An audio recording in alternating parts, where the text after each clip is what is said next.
So if you could just give us broadly your background so far, and so to get us a sense of the issues.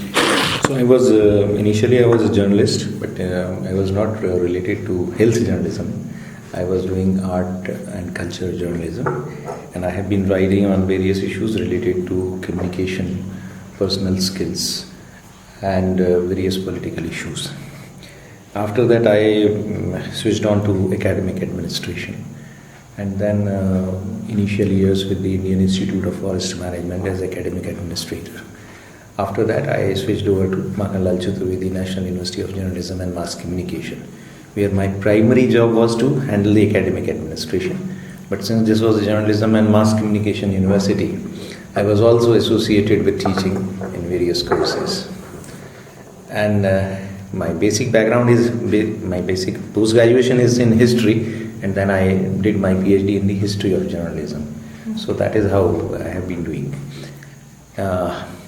Essentially, my core area is teaching communication skills and journalistic skills to the students, writing and other things. Now for last, say 10 years, I am in administration, so I seldom get a chance to teach the students, but still I teach my students once a while in the classrooms.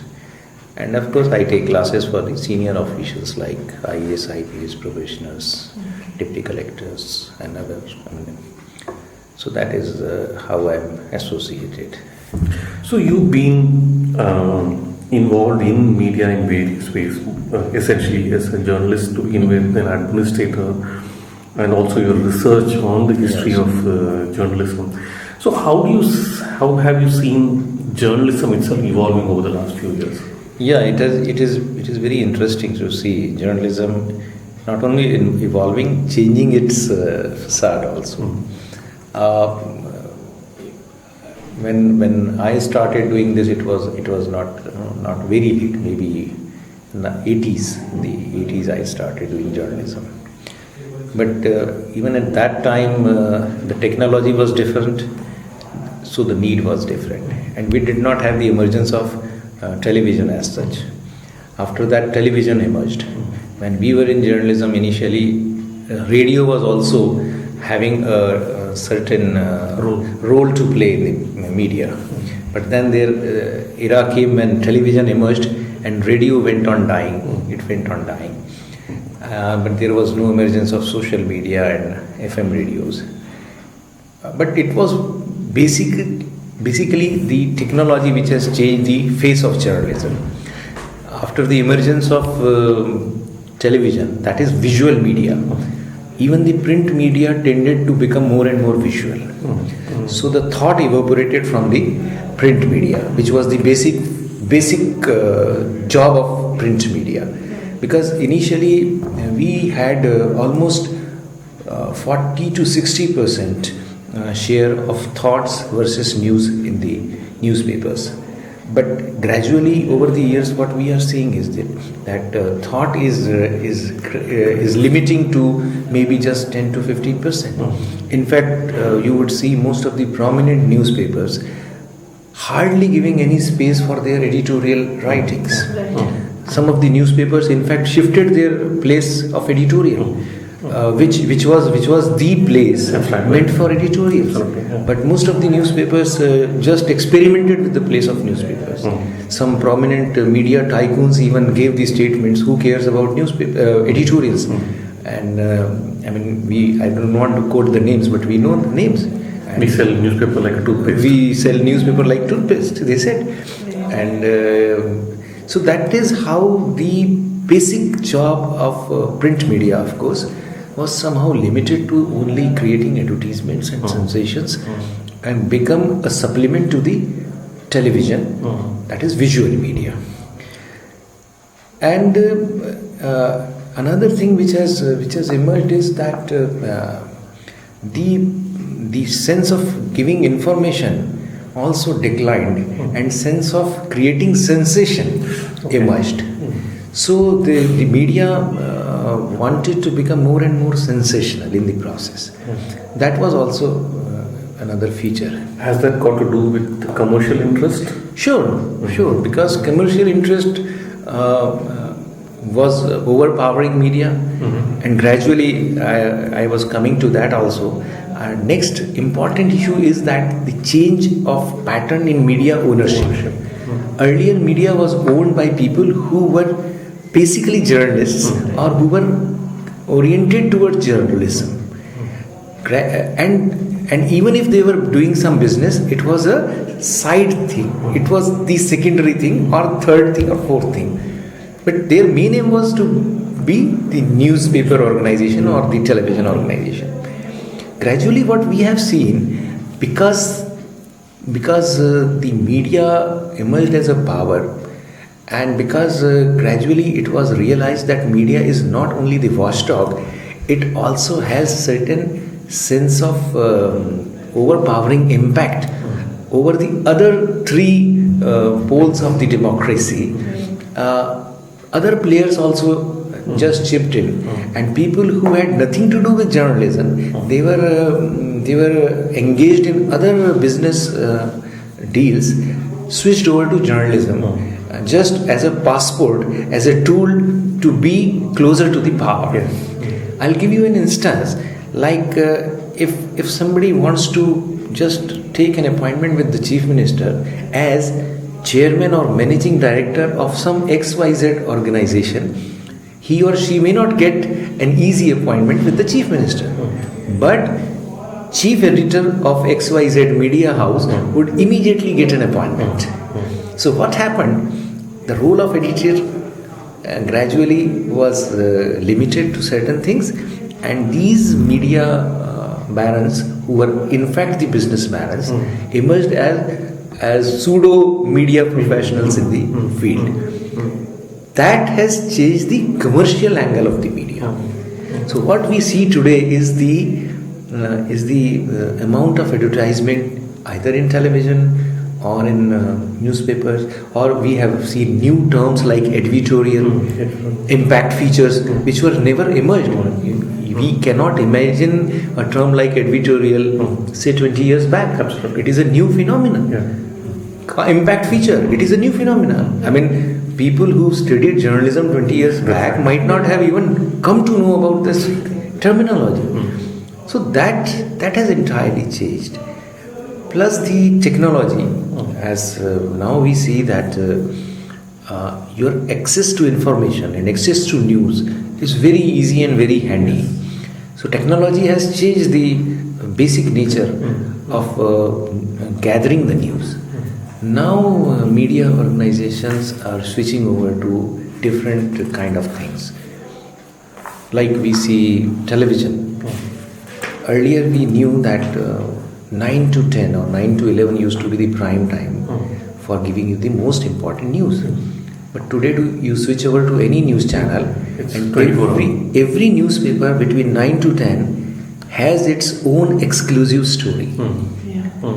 They are not giving you the news. They are giving you your own exclusive stories. Because now everybody has the news. Like suppose there is a serious accident, everybody has the news. And we have the minute-to-minute information on our mobile, Twitter, and I mean so many things.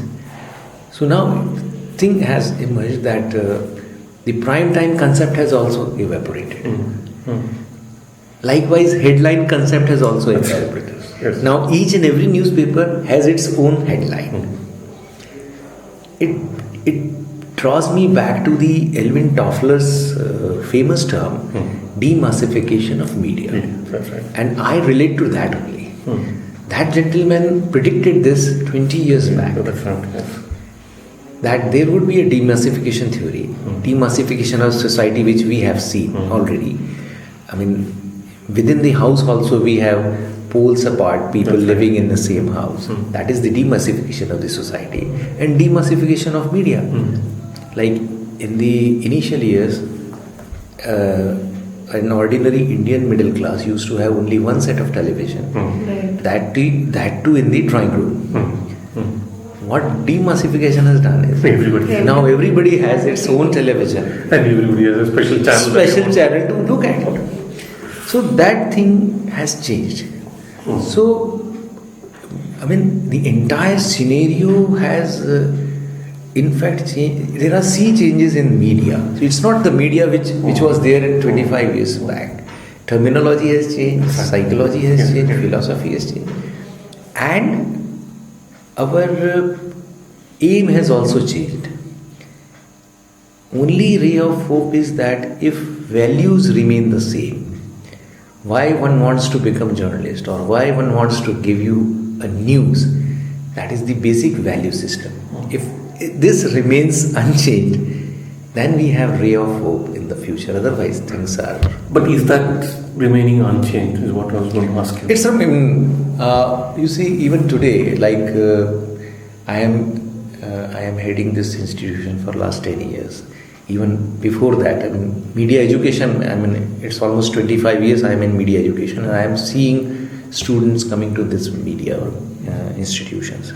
And what I see even today is that a boy or a girl who wants to join a media course is not an ordinary boy or girl. He's not that kind of career-oriented boy.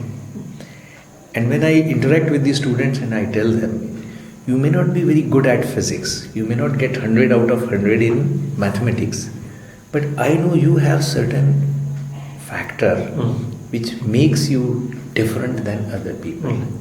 And as long as such people are coming to this media, I still feel there is a ray of hope. Once this course becomes a course like an engineering or an MBA or a medical course where focused career-oriented students go, then I think the ray of hope evaporate. That will vanish. I have seen students who have done engineering and now they have joined to journalism and mass communication course. I have seen students who have done their dental course, BDS, and joined the journalism course. What makes them join this journalism course? This is a difference. But sir, I'm sure you know it much more than... but even these journalists or students of journalism who come with a motivation in a newspaper or in a media house would probably be what, 10%, 15%? Because the large number of district level journalists who are stringers and those kinds are people who do not come through this thing, and they also inform a significant amount of the media story. So how does one address that? It is the challenge for the media institutions. I'm sorry. मैं आपको लगाता हूँ, मैं बाहर हूँ, है ना जी.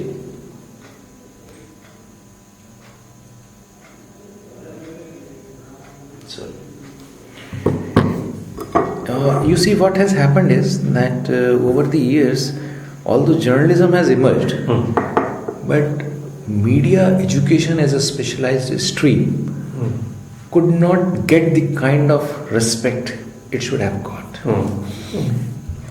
Media education history, if you go back to the history of media education, it is not very old.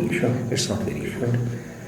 Plus, there was a school of thought that journalists are not made, they are born. So it's an inbuilt skill. There is no need to train them. So likewise, when I talk to my students, I say that you are born journalist, all right. But even Sachin Tendulkar or Rahul Dravid also needed a coach to groom, to nurture their qualities. So that is what we at journalism institutions do. Someone has inherent qualities, but an institution has to groom it. Unfortunately, the standardization of journalism education could not take place over the years.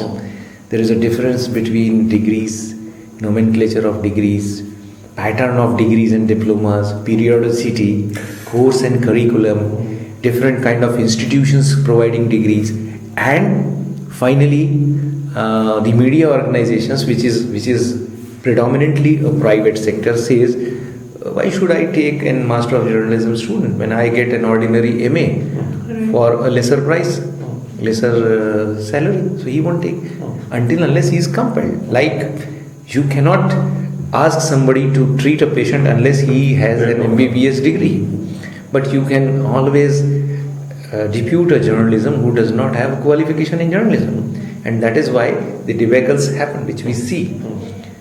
So it is a holistic process which should take place. First, journalism should be treated as a serious professional qualification. Then people only of journalism background, journalism qualification background should be inducted into the organizations. And third, these media organizations should also be compelled to respect the qualifications. Fortunately now the generation of editors, earlier we had the generation of editors who did not have any qualification. So they never regarded journalism qualification necessary. In fact, some people hate it to that extent. I know, you must be knowing. Now fortunately, the generation which was doing MJ 20 years back have gone to the level of editors. And now they realize, look, I have a Master of Mass Communication students in my organization. He is more handy than a raw postgraduate. So things would gradually change, but still there is a lot to be done at I would not say government level, but at an associated level, where the qualification of journalism should be given professional qualifications, dignity and grace, and there should be a standardization. So unless we have standardization, one of the things that we also found while talking to other people, and this came up in some of the consultations, that people who come out of journalism courses are usually not geared to cater to the kind of need that the market has, and that most of the editors and all that we spoke to said the people who come, they come with substandard skills and we have to completely train them again. So it makes no difference for us whether we take somebody from a school of journalism or take somebody who's a graduate or otherwise. No, but that is what I am saying. Standardization means it applies to everybody. Like if an institution wants to run an engineering course, it should have certain infrastructure, certain faculties, certain practical skills to be inculcated, which is not done in journalism. Anybody is teaching journalism. It could be Power Journal teaching journalism to. That's I mean, it is being taught in distance mode, and you would be surprised that people who do not go to even a single day in the classroom take master's degree. And to add to that, such people clear the NET examination and become teacher of journalism. Person who has not gone to a media organization for a single day becomes a teacher of journalism, and then he teaches the journalism course. And a person who has not been exposed to the practical field, how can he teach a student practical? I have been repeating these two statements. One is that job of a journalist is as sensitive as a job of a doctor. Doctor has pulse of a patient in his hand. A journalist has pulse of the society in his hand. One wrong word and one wrong medicine can cause the life of a patient. One wrong word can cause several deaths in the society. You have seen the examples, I should not quote. So it's a very sensitive job, but unfortunately the sensitivity has not been understood so far. Secondly, like the medical colleges, the journalism teaching should adopt the medical college model. Like there is no medical college which is not attached to a hospital. So a student gets hand-on experience. You learn something today, and then you give your duty in the hospital and you do the practical experience. So a journalism institution should be attached to either a television channel or a newspaper, so that students get hands-on experience. So the point which you raised, that even if they have degree, they are not exposed. That will be taken care of quite well. And honestly, we don't want mushrooming of journalism institutions. Why should there should be 100 institutions teaching journalism without any purpose? Yes. Let there be only 10. And quality. And with quality, proper infrastructure. So, in your view, given your vast experience, what should be the kind of qualities and the skills a journalist should have? I mean, first and foremost is the values that should be inculcated. Not only values in terms of journalism, but value as a human being. That is what I said. If we rely on a doctor, why we rely on a doctor? Because I know, since this man has joined this profession, he has certain value system which he has to follow and which he follows. You know, few years back, even we were not born or we were kid. At that time, newspapers were treated as gadgets, gadget information. If something is being printed in the newspaper, people used to think ये तो सही है, it's true, because it has been published in a gadget. There are many instances where in remote areas people used to call this gadget. They never called this newspaper. That was the reliability of the newspaper. So even today there is a larger segment of the society who believes what is being printed or what is being told over the camera on television screen. So value system has to be the first and foremost quality. Next is the social concern. No journalism can flourish unless there is a social concern. And if there is no social concern, it is not journalism, it is only marketing and public relationing. So if we have to create, third is, for me, is creativity. That is the X factor which we have been looking. It doesn't mean that creativity means creating the news. Creativity means thinking about the society and the instances with more positive approach. That is the creative element which a journalist should. Fourth is his communication skills, either written communication skills or oral communication skills. But then again, I must tell you, I do not consider, because MICA is a different kind of an institution, but in normal journalism institutions, there is hardly any thrust over developing the communication skills. We all know communication is an art. It is to be taught. It is to be nurtured. It is to be groomed. And nobody is taking pains to groom. Nobody is taking to nurture the communication skills. So fourth is the communication skill. And fifth, to my view, is the truthfulness, which is again something related to value things. That is again thing. So these four elements, to me, are the most important elements for the journalism. But if we scan through the various courses and curriculum, how many of these things are actually taught? They are taught. We are teaching history of journalism. We are teaching editing skills. We are teaching reporting skills. We are teaching this law. We are teaching that law. No, but you have to teach them the concern. We have done an experiment in our university for last 3-4 years. I have been doing this, and we have got fantastic results. I have 6 different departments in our university: public relations, advertising, and journalism, and mass comm. Because ours is a specialized university, so we have different departments. And in education, people often say that universities should be peripheral to the society. How they can be peripheral to the society? I was just thinking. So then what I did is, I asked my 6 departments to undertake a project of social concern. I gave the liberty to the students to select a project. It may relate to sanitation, hygiene, health, education, and different kind of things.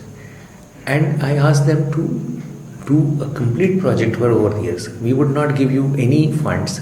We would not give you any resource. You should generate your own resource, you should generate your own methodology and do the project.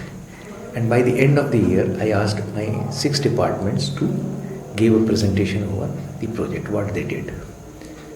It was a fantastic presentation, let me tell you. In the first year itself, I got the shock of my life that my students, and let me tell you, my students come from a very modest background. They are not selected through a very high quality entrance test. They are a very ordinary middle class background students.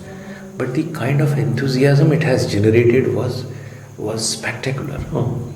Enthused with this, next year I gave them the projects. And I asked them to do work on those projects. And the results were much better next year. So last year I asked them to adopt one village. So my 6 departments have adopted 6 villages circumferring my own university campus within a periphery of say 4 or 5 kilometers. And I asked them to identify one problem of that village to be addressed specially, and in general what can you do for the village. And then by the end of the year, they did the presentation. Why I am doing this is only because they should feel connected to the society. They should not be only confined to their packages, their job, their prospects and their professional opportunities. A village where my university is situated links with me. And it was a very good experiment. And I got an encouragement from the government of Chhattisgarh when my students were invited to give presentation in front of IAS probationers in the Academy of Administration. So those IAS probationers were also astonished to see the kind of work these students were doing. And not only once, again this year they were also invited to give presentation. Another experiment which I did was that you see, as my university is circumferred by 5-6 villages. My university is 12 kilometers away from this Raipur. So normally in the month of April we come across various advertisements related to summer camps. So immediately a thought came to my mind. You see, these all elite schools children who reside in the posh localities of Raipur get an opportunity to be exposed to various summer camps, both fashionable and all this, What these school children of my villages must be doing during the summer. I came to know some of them goes to a tea stall, works there for a sugar cane, ganne ka ras ka dukaan. Then somebody would go to eat bhatta and help. Some girls would go with their mother and to help on domestic things. So I said, what? In bachchon ne kya bigada hai? I mean, why should they be punished for their poverty? So I organized a summer camp in my university. Since that was the first year and it was a very late reaction, I could get 32 students. But all those 32 students were taught for 10 days. Spoken English, computer skills, photography, how to use library, and dance and painting and other things. So those 32 students were excited, boys and girls. And since they were all belonging to those small government schools, I asked them to come in the school uniform. And you know who taught them? My own students taught them. So next year I kept mum and I said, now my initiative is over. This year let the request come from the children. So 4 of those students who attended the summer camp last year came. And you see, for them to come and visit a vice chancellor's room is itself a very great achievement. But they came, they said, sir, last year aapne kiya tha, what are we doing this year? I gave them a challenge. Last year though it was 32 students and मैं किसी को बुलाता हूँ, ये करता हूँ. It costs, although we are paying, we are not charging anything from you, but still साल 100 बच्चे हो जाएंगे तो मैं करूँगा. 185 students participated in that summer camp.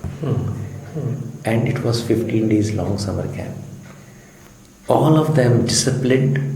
They were taught photography, spoken English, computer skills, library, health and hygiene, especially the girls and everything. Plus, since they were good students, so I thought to reward them. I said, okay, we'll take you for a field trip. We took them to a newspaper office and showed them how a newspaper is printed. We took them to an FM radio station, showed them how an FM radio station works. We took them to television studios. And finally, the student said, Sir, हमारा भी एक इच्छा है. What is your इच्छा? Mall बहुत सुना है, but mall गए नहीं है कभी. All right, I'll take you to mall, but you should be disciplined and you should be in your full uniform. All right, sir. So we took 185 children to shopping mall. They enjoyed like anything. Canon people were there to help them out. I mean, Canon people were there. They said, sir, hum will help them out. So they also supported the cause. So although my university is a small university, I do not have much of budget to spend over these. Still, my students and my staff members contributed for their afternoon breakfast. I said, because you see, it's hot in the month of May. And even if we are starting the class from 9 to 12, they would come at 8 and they would go around 1:32 because they would like to remain there. So I said, at least one banana, one biscuit packet. But my students did this. And today on 14th of November, I was invited for a special function from my hostel students. And they said, sir, Bal Divas mana rahe. I just sarcastically said, tum Bal Divas kyun? You are all grown up. Nahi sir, hum in bachchon ke liye Bal Divas mana rahe. And then I came to know that my students have been going to these villages and taking extra classes for these children in the night. And they are teaching them. So you see, this is the kind of social concern which we have to generate in the media professionals. So once it is generated, then media person would not take a person only as a commodity or a news item. They would also feel that he or she is also a human being, and I am connected to them. That's true. That's there.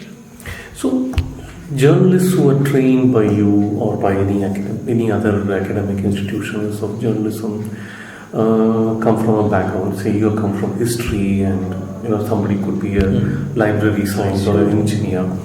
Now, when they go to a news magazine or a news channel or whatever, they have to work on various other issues, politics maybe, or sports or something like that. So how do the course and various other things equip them to talk on various other issues? For instance, for me to write on politics, I would think 5 times, can I actually write? But a journalist writes, how do they develop that kind of thing? You see, in the course, we cannot teach everything. Like, you cannot teach sports, health, politics, everything in just 2 years. As I said earlier also, there has to be a medical model which gives you more time in the institutions. Like MICA institution, students must be working in the night also. But in normal journalism universities and institutions, people only come for say 5-6 hours, 4 hours at the most, and then they go. My university, I have developed a culture where students are allowed to work even in the night. If somebody wants to make a film, he or she makes a film. Somebody wants to write, they write. But in general, there is a very different kind of a culture. But what an institution can do is that it can, during the course of say 2 years, if somebody is doing masters, it can give an insight that if you want to write a political stories, what kind of sources you should address to. what kind of people you should contact, what kind of material you should consult. Okay. That is the basic framework, because journalists cannot be expert in everything. That's right. So in this course, it should be taught that if you want to go for a sports kind of an article, these are the resources, these are the available persons. I mean, this kind of person should be contacted. This should be the pattern of interviewing, and then you can develop.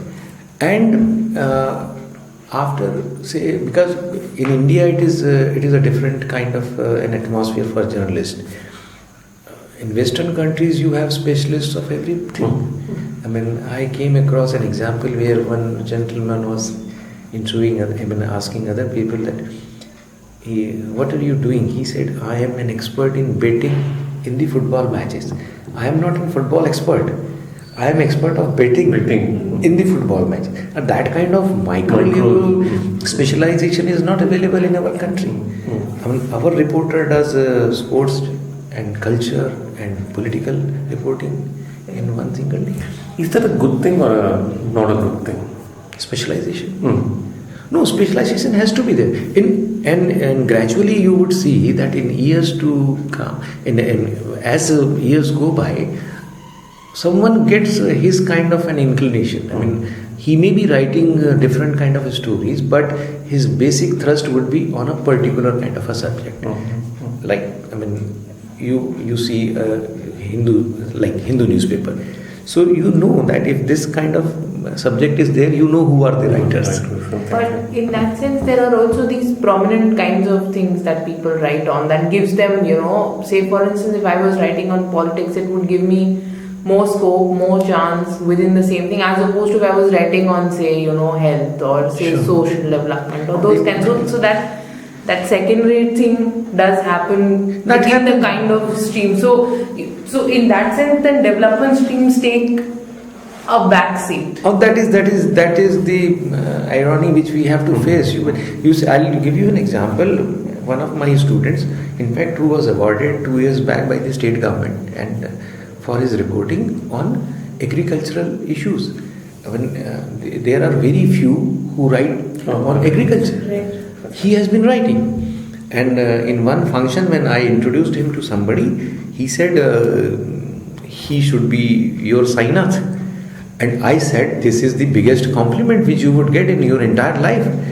But that boy doesn't know the importance of being Sainath. Sainath, yes. So he only thinks कि क्या करे, मेरे को political bit देते नहीं है, मैं agriculture.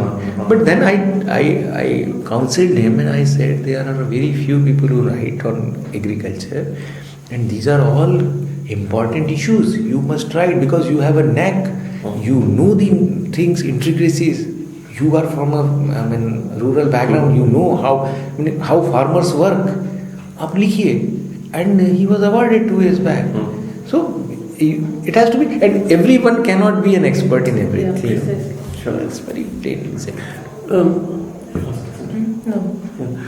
So when it comes to kind of link to the thing that Vasudha was asking, when you report on various issues, politics, development issues, health and things like that, are the skills different requirement? Sure.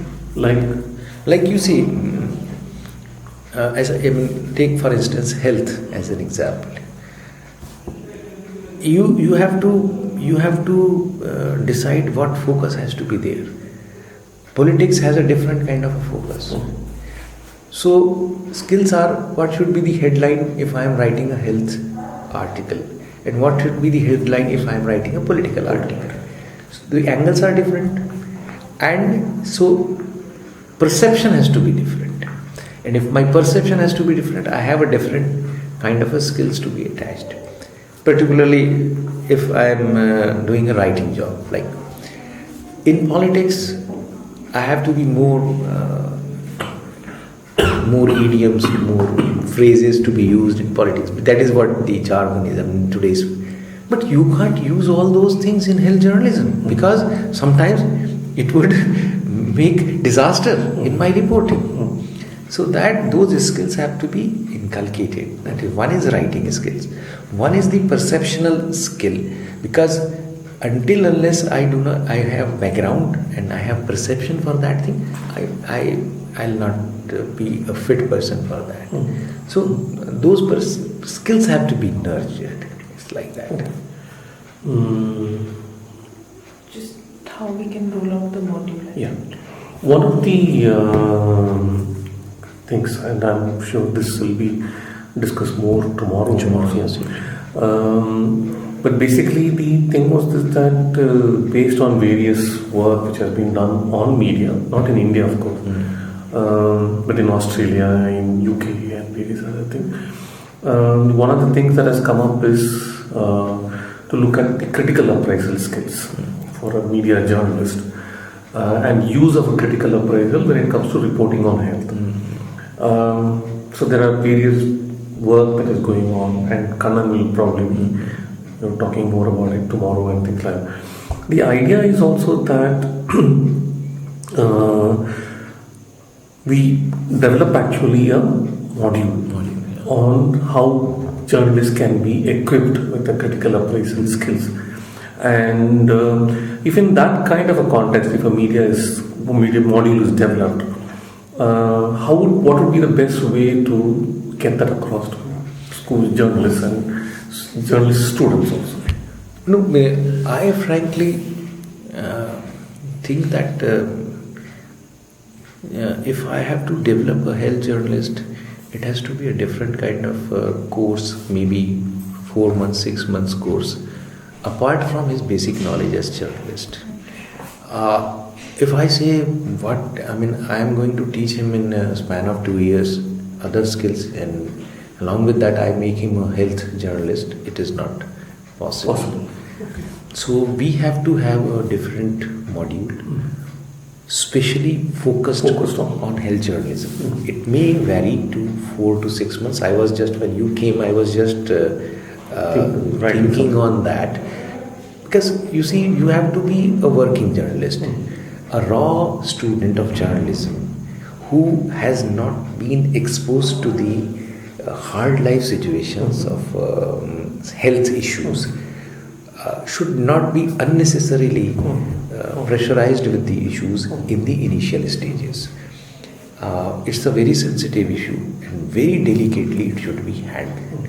So someone who has a background of this thing, someone who has seen, you see government hospitals, you go and see the misery of government hospitals, and then if you come and report, dawai nahi hai, bandage nahi hai, doctor nahi hai, mareej pada. So what are you creating? Ultimately you are creating sensation. Ultimately it's not going to help the society. You see, I and you can afford to go in a private hospital and get myself treated. There is a large section of the society which cannot afford, who are dependent on that. And my job is not to create sensation. My job is not to create disbelief on that system. So I have to bring out what can be the remedial things which is to be done. So either 4 to 6 months, or we can have segments of say 4 weeks spread over say 2 years duration. I pick up a journalist who has interest in health. For 4 weeks I gave him training. Then he again goes to the society, because even journalists cannot be freed from their own organization. Nobody would relieve their staff reporter for say 6 months. And if somebody wants, they'll say, all right, resign and go. We don't want you to be there. So what we can do is we can have a 6 months model, but spread over 2 years. 2 years, so that the same person is available with us, and we can have. And it's not only the health issues; it's hygiene, it's public health, public domain issues. So we have to take them to various fields, various ground realities, and their interaction with the health advocates is very important. Only teachers won't help. There should be doctors, there should be health workers. Yes, and it's not right. I was just discussing, you must be knowing the tragedy which has happened in the state of Chhattisgarh, sterilization case. And it's not only the failure of the medical system, It's the failure of several other things. Yes, absolutely. Drugs and pharmaceuticals, Administration. licensing, administration, so many things clubbed. So if somebody is trained on health issues, doctor से जाके बात कर लेना, it won't serve the purpose, and that is what has happened. Because the real thing which should have appeared in the newspaper has not appeared so far.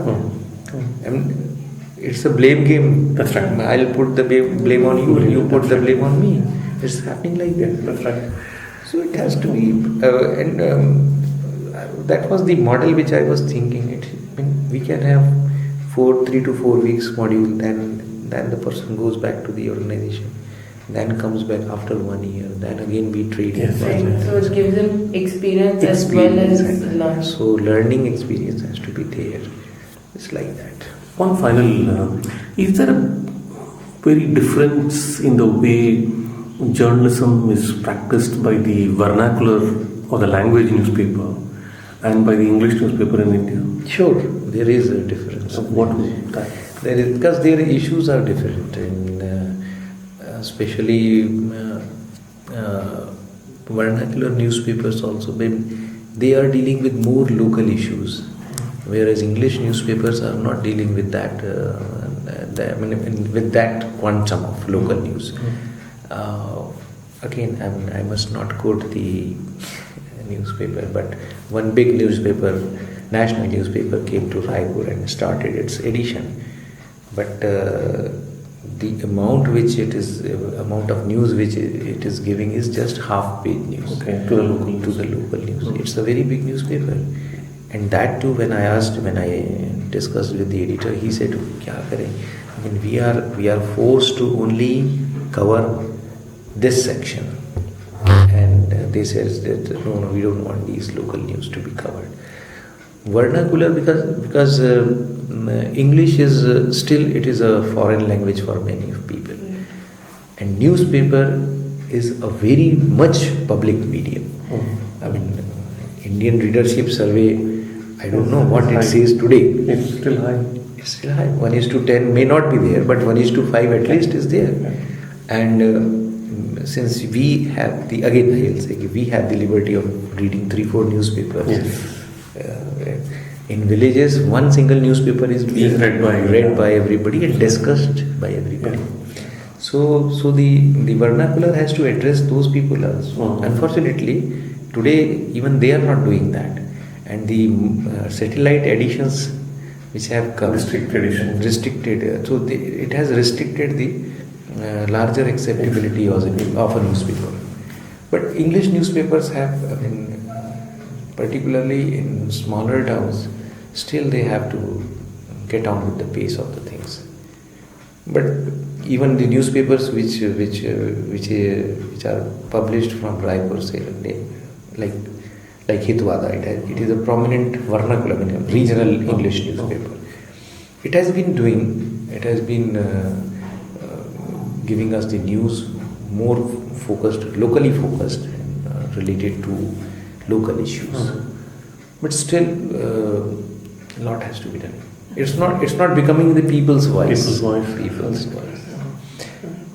Another unfortunate part is that somehow English newspapers could not match up to the culture of smaller towns.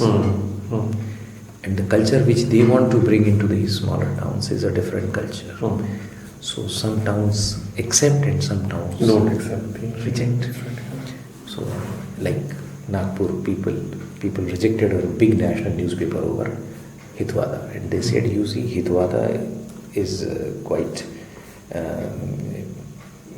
in line with our culture. And you want to bring the culture which is not at all. So yes, definitely. So that's what we did. Right, sir. Thank you so much. You've taken a lot of your time. Thank you. I hope. And I'm sure in case there are any further questions, We'll email or give you a call at some Sure. point. You have my email ID. Yes, I'll take it from Kannan. Okay. But I think I already have yours because I have the list of I'll just give you my card.